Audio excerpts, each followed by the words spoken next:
Hi, everybody. I want to let you know that I'm feeling better. If you looked at the last video, you'll see that I was really sick. Um, I am feeling a lot better. I come down on the progesterone cream to 150 a day now. Um, we don't know why I was getting so ill with that, going up to 300 and then to 200 every 14 days. They said I shouldn't have been doing that, even though the doctor told me it was okay. It's rare for women to have a reaction like I did, and of course it would be me that did. But right now I'm stable at 150 a day, and we're going to stay on that for a little bit longer to just stabilize me to feel better and then go from there. So I just want to let everybody know that I am feeling better. Another quick thing is my diet. I am doing very well on that. I'm still a vegan. I'm still gluten-free, and I'm still eating organic foods.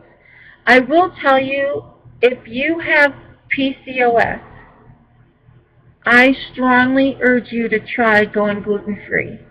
If you have any willpower, if you are sick of being sick, try your hardest. I know that gluten-free is not a very, oh, let me try that tomorrow. It is something that you really have to look into and research before you start it. But if I were you, having PCOS and going gluten-free has helped me dramatically. So, they're even thinking that the weight loss without, being on that much progesterone may have attributed to that. So we don't really know right now. Like I said, we're just stable at 150, but I've gone I started out at 370 and I'm 312. So, and I guess I'm 5 months into it, maybe a little bit longer. So I am doing really well. I have never lost this much weight in my life. My highest weight was 415, and when I was 370 in, I guess it was in 2003, I had the lap band, and I had the lap band for 11 months, and I only lost 30 pounds. And they told me it slipped and damaged my esophagus, and they said I had a 3% chance of that happening. So they had to remove it. And I only lost 30 pounds within that 11 months. And they said the lap band won't work for me because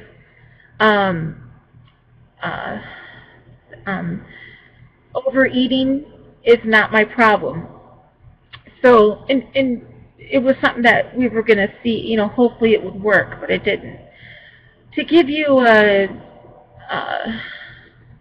better understanding, my husband had a lap band, and he lost 100 pounds in like 6 months.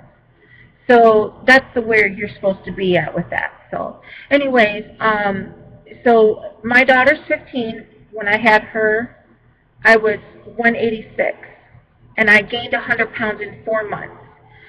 We all found out later that it was due to the very low progesterone. But it was very frustrating. And since she's been born, since that 4 months, that 100 pounds, I have been trying to lose that same 100 pounds the last 15 years. And I have finally found, 15 years later, I finally found something that is actually working. So to be criticized for something like that really bothers me, but I think it's more because they're not educated on actually my history or even the vegan lifestyle. I mean, some people are hardcore vegan. They don't eat anything at all to do, like they don't even eat honey because it comes from an animal. Some don't even eat an onion.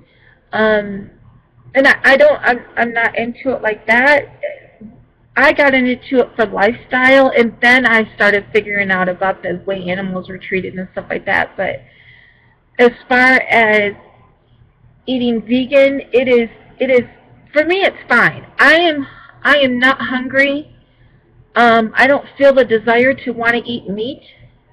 Um, the only time that I ever had the desire to eat meat was at Christmas and Thanksgiving, and we had got an organic turkey, and that was the first time I got it from the Amish. So, anyways, that's when I ate it. I ate it um, in for Thanksgiving and Christmas. So I don't know if I'm going to do that next year. I don't have the desire, but I eat a lot of fruits and vegetables that fill me up. I don't need to eat meat. Most people, when they go to a restaurant, not most, but I mean, I know a lot of people, like, they'll eat the soup and salad and they'll fill up on that, and then they'll take their main dish home.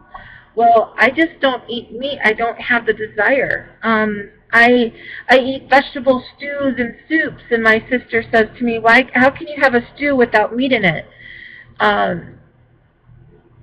It's just, unless I'm being told that like, I'm depleted in vitamins and minerals, or I'm depleted in protein, then I'll change my mind. But right now I'm fine. I am not depleted in nothing, and except progesterone, of course. But as far as the protein goes, I don't eat protein shakes. I don't have the desire to. I eat a lot of fruits and vegetables, and I've been doing really well. My daughter is also eating the same way, and my husband's also eating the same way. And my husband, he eats, he's a man, so he likes to eat his junk food. He eats vegan junk food, though, I call it. But anyways, I just want to update everybody on the process and how I'm feeling. And I know a lot of people were worried, and I know that last video I almost took it down because I felt like it's such a downer. But I want people to see. I want people to see what chronic pain is like, what living with neuropathy is like. It's not fun. I think I've been out of the house maybe twice or 3 times this winter. Tomorrow's my husband's birthday. I can't even get out. I can't wear shoes. I can't wear boots. I can't wear long pants. So, when I go out, I'm wearing capris with nylon slippers. They look like ballet slippers. And there's, I just can't handle anything being on my skin, and the cold air just cuts through them like a knife, and my fingertips, oh my goodness. So anyways, it's just something that, I have to live with right now. It's just, I just have to, until we can figure out how we can solve the problem. And I'm working on it. I am diligently working on it. And I really think that eating vegan, gluten-free, organic is definitely helping me.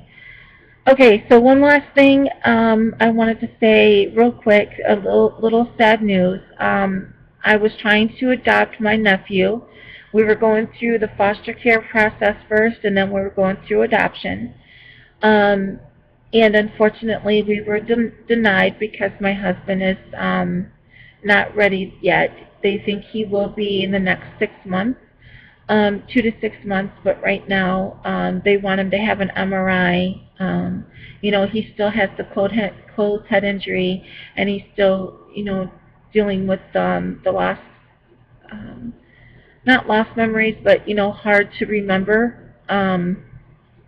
For all of you that don't know, my husband was in a severe car accident in 2 years ago, and his whole left side was broken. He had a closed head injury. Something pierced his cheek and went all the way through his cheek, but it didn't hit any teeth or his jaw. His shoulder was broken. All 6 ribs were broken on the left side. His hip and his pelvis was broken, and his femur was shattered, and he had to have a rod put in, and then a year later it had to be removed for a bigger one, and they put a bigger one in. So, and then he's had to have he's had a total of 5 surgeries. He's had to have hardware removed and his knee cleaned up. And it's just really, really frustrating, you know, that we were denied again. This little guy was supposed to be with us. When she was pregnant with him, I was even going to start preparing my body for breastfeeding until she changed her mind. And then like 2 other times I was supposed to get him, and she changed her mind again, and then this time. But this time, unfortunately, she can't change her mind. The state now has him, and you know, it's just really sad because I could have gotten this baby when he was a baby. I could have got him when, you know, he was before the accident. So, anyways, it just makes me feel sad. I'm 42, and there could have been a lot of love given to that boy, and too bad that he's 9 months into a foster home. You know, it's just kind of sad. So, anyways, I'll let you guys go. I will update you when I can. I would like to start doing some really good upbeat informational videos on my other channel. I am starting to feel better, so maybe that'll come sooner than later. And I'll let everybody know. Talk to you soon. Bye.